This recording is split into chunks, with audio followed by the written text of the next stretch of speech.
آوردند که خداوند نکت از گل، نوش از انگبین، بارندگی از باران، طوفان از بحر، وفاداری از قو، زیبایی از گل، این همه را قطره قطره، ذره ذره جمع کرد زن را آفریدنی.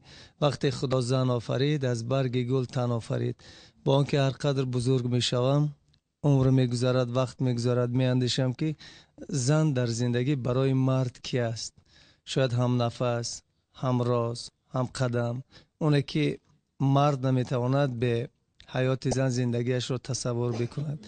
امروز خیلی خوشحال هستم که در حضور مادرهای عزیز که خیلی زیاد دوستشان دارم و بیشتری ترانه ها برای حیات ایشان بخشیدم و زندگی سرنوشتی آنها در حضورشان قرار دارم و واقعا افتخار هم میکنم که امروز زنهای ما یک نقش بارز، یک نقش خیلی مستحکم و گسترده در پیشرفت جامعه دارند، در برابر مردان بار زندگی را میکشند و دارای صبر هستند و فکر میکنم محض صبر زن تاجیک او به قله های مقصود رسانیده. زنها در زندگی برای خودشان کم زندگی میکنند. اگر 50% برای فرزندها زندگی کنند، 40% دیگر برای شوهران خود و باقی مانده 10% آیا برای خود میرسند یا نه. فکر میکنم مهمتر از همه در زندگی برای زن این بخت خانوادگی است. بگذارم این بخت هیچ وقت لانه شما را ترک نکند.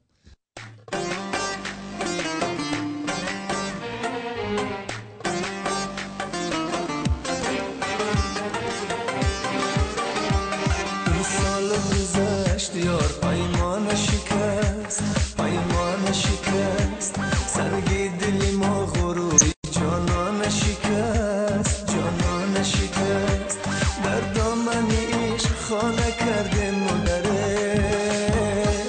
جانان من، جانان من قلفی دری خانه شکست، جانان من قلفی دری خانه شکست. علما در دلی من مان وای، گپکا در دلی من مان وای، علما در دلی من مان وای، گپکا در دلی من مان وای. مردمی چشم سیاهی تو عاشقی این دلی من مان وای، مردمی چشم سیاهی تو عاشقی این دلی من مان وای.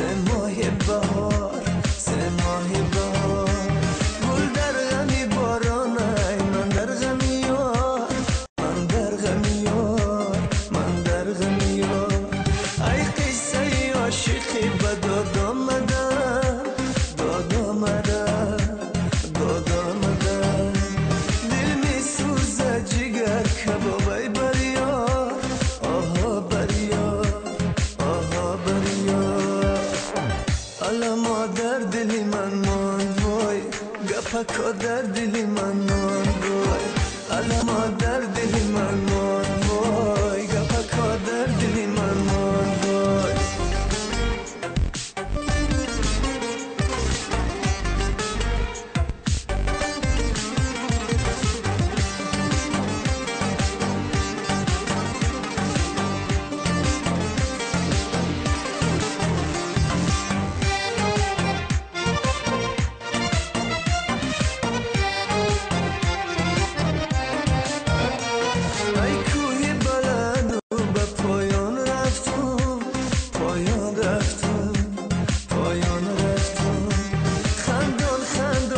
چشمی گریان رفتم، گریان رفتم، گریان رفتم، گل دسته ای چیدم به آتش افتاد، آتش افتاد، آتش افتاد. ای دختری خوش کرده پشیمان رفتم، پشیمان رفتم، پشیمان رفتم. این سال گذشت یار پیمان شکست، پیمان شکست، سرگی دلی ما غروری جانان شکست، جانان شکست، در دامنی خانه کرده مادره. جانانه من جانانه من قلفی دری خانه شکست. جانانه من قلفی دری خانه شکست. علما در دلی من مان وای گفکا در دلی من مان وای. علما در دلی من مان وای گفکا در دلی من مان وای. مردمی چشمی سیاهی تو عاشقی این دلی من مان وای. مردمی چشمی سیاهی